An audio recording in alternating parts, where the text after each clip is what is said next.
Boa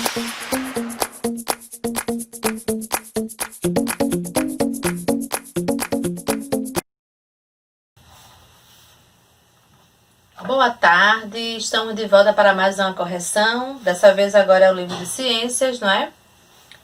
Como eu já falei nas aulas anteriores, é importante que você faça a correção do seu material para que você possa deixar tudo certinho para estudar para as avaliações, tá certo? Então, na página 143 do livro 2, página 143, nós vamos ver aí, questão número 1. Agora que você já estudou sobre a solubilidade de sais minerais na água, a densidade e as forças peso e empuxo, pesquise. Por que um corpo precisa ser muito denso para afundar no Mar Morto? Você pesquisou sobre isso? Então, a resposta é: a água do Mar Morto é mais densa por causa da grande quantidade de sal. Por isso, para afundar nas águas desse mar, o corpo precisa ser mais denso que ela. Tá certo? Precisa ser um corpo bem mais pesado para poder ele afundar. Caso contrário, ele vai ficar flutuando em cima da água. Por quê? Porque é menos denso do que a quantidade de sal que existe nessa água. Deu para entender aí? Na página 144. Questão 1. Anote nos itens a seguir se você acha que o ovo irá afundar ou flutuar em cada caso. E depois do experimento, anote se ele afundou ou flutuou. Então, aí vai depender da experiência que você fez, né? Alguns alunos postaram lá no grupo. Eu quero parabenizar quem conseguiu postar, né? Fazer o vídeo. Estão de parabéns, tá certo? São aulas práticas que são muito importantes para o nosso aprendizado. E é sempre bom fazer. Até porque não exigiu muitos materiais, né? Foram materiais que vocês têm na casa de vocês. E é interessante fazer essa participação, tá bom? Na letra A, eu acho que o ovo em água doce vai o quê? O que é que você acha que vai acontecer o ovo na água doce?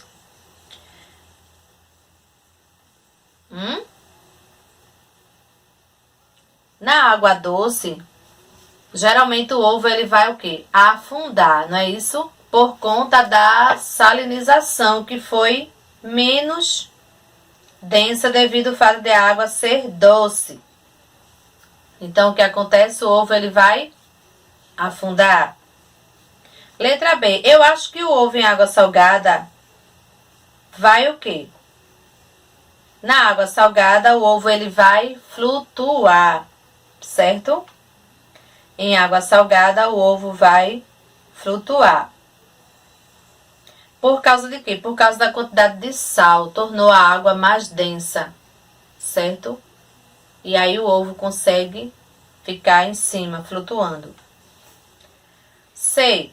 Eu acho que o ovo em água misturada, ele vai o quê?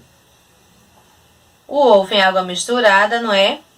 Ele vai flutuar e vai ficar no centro do copo. Ele fica nem muito em cima, nem muito abaixo. Ele fica no meio do copo, devido à água ser de média salinidade. Como você já viu, existe a baixa salinidade, que é a água doce, a média salinidade, que é a água salobra do manguezal, e máxima salinidade, que é a água do oceano. Então, tudo dependeu da quantidade de sal que existia na água, certo? Na questão 2, faça um desenho no seu caderno para representar o resultado observado em cada caso. Água doce, água salgada, água misturada. Ok? Mas vamos agora para fichas 81 e 82.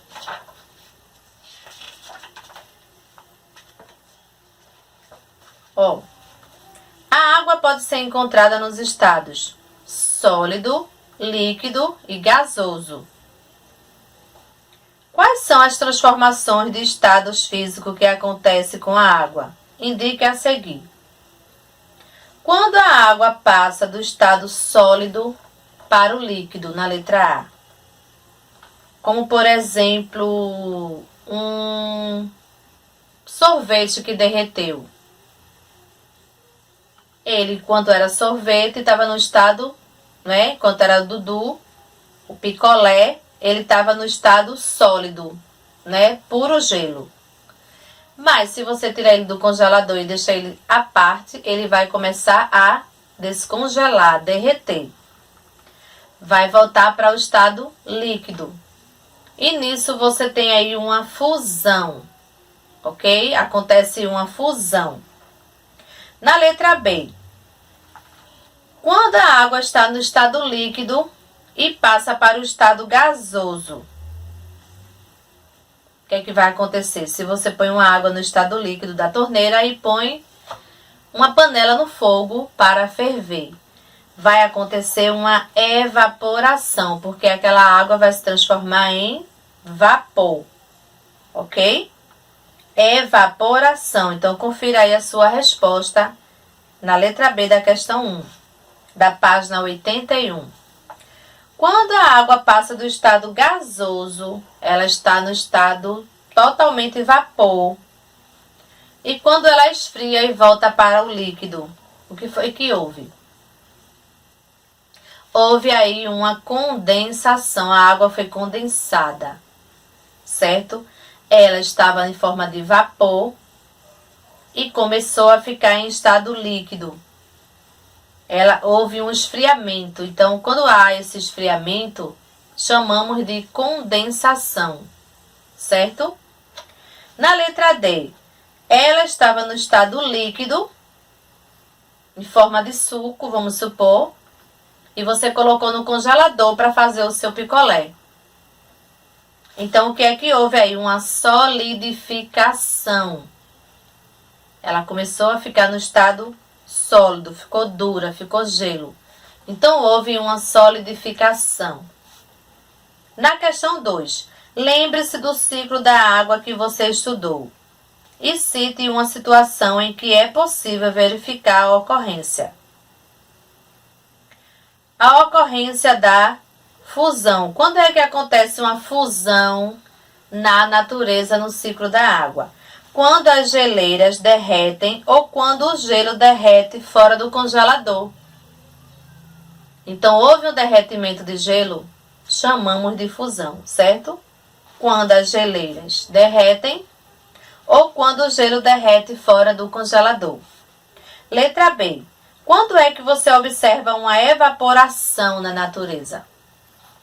Quando o sol aquece a água de rios ou quando a água ferve na panela.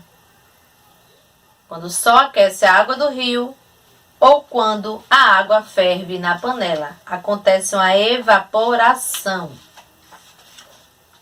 Letra C. Da condensação. Quando é que acontece uma condensação? Quando o vapor de água se transforma em água líquida para formar a nuvem ou quando o vapor de água volta a ser água nas paredes do banheiro ao você tomar banho. Quando você vai tomar banho, não é, com a porta fechada, então fica aquele vapor nas paredes, aquelas gotículas de água na parede, e elas começam a escorrer. E nesse escorrimento acontece uma condensação, tá certo?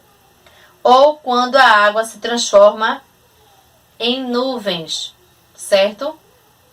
As nuvens, elas se condensam e se formam a partir do vapor de água que sobe da temperatura da Terra. Letra D. Da solidificação. Quando a nuvem é formada em locais da atmosfera com baixa temperatura e as gotas de água se congelam ou quando colocamos água no congelador. A solidificação é quando a água se congela na temperatura da natureza. não é? A questão do iceberg. Ou quando eu coloco água no meu congelador e depois de algumas horas, se eu for lá olhar, já tem virado gelo e aí há uma solidificação. Observe o esquema a seguir. Agora explique o passo a passo de como ocorre o fenômeno que está sendo representado nele. Essa imagem ela está mostrando muito bem o ciclo da água na natureza. Eu acredito que você fez a sua pesquisa para saber como ocorre esse ciclo. É um ciclo sem fim, acontece diariamente na nossa natureza. E aí o que acontece? O esquema está representando o ciclo da água. Esse ciclo tem início quando o Sol aquece a água, que evapora, o vapor de água sobe e chega às camadas mais frias da atmosfera e se condensa, formando as nuvens. Se estiverem nas camadas ainda mais frias, a água líquida pode se solidificar. Quando as nuvens estão muito carregadas, elas liberam a água em forma de chuva, neve ou granizo. Esse fenômeno é chamado de precipitação. Parte da água da chuva repõe os corpos de água superficial e a outra parte se infiltra no solo. Então, esse ciclo acontece com a evaporação da água, que se transforma em nuvem. A nuvem se condensa, fica pesada, acontece uma precipitação. Então, começa a chover, a chuva molha a natureza, aquela água vai até os lençóis subterrâneos, rios e mares. E aí começa tudo novamente. O sol esquenta a água evapora, formam-se as nuvens se condensam, há uma precipitação, forma-se a chuva, a água vai para os lençóis, rios e mares e tudo começa novamente. Esse ciclo é sem fim. Acontece todos os dias. Tá certo? Então é importante, eu acredito que vocês tenham pesquisado também sobre isso para poder responder essa pergunta, porque vocês são alunos pesquisadores. Alunos pesquisadores é aqueles que vão em busca da resposta, não é? Estão sempre atentos para aprender e pesquisar. E eu acredito no potencial de cada um de vocês. E sei a capacidade que cada um tem de buscar melhorar a sua aprendizagem, tá certo? Então foi isso a nossa correção. Eu espero que vocês tenham gostado dessa aula sobre a água na natureza novamente, não é? E até a próxima aula, se Deus quiser, tá bom? Fiquem todos com Deus. Tchau. Um beijão no coração de cada um.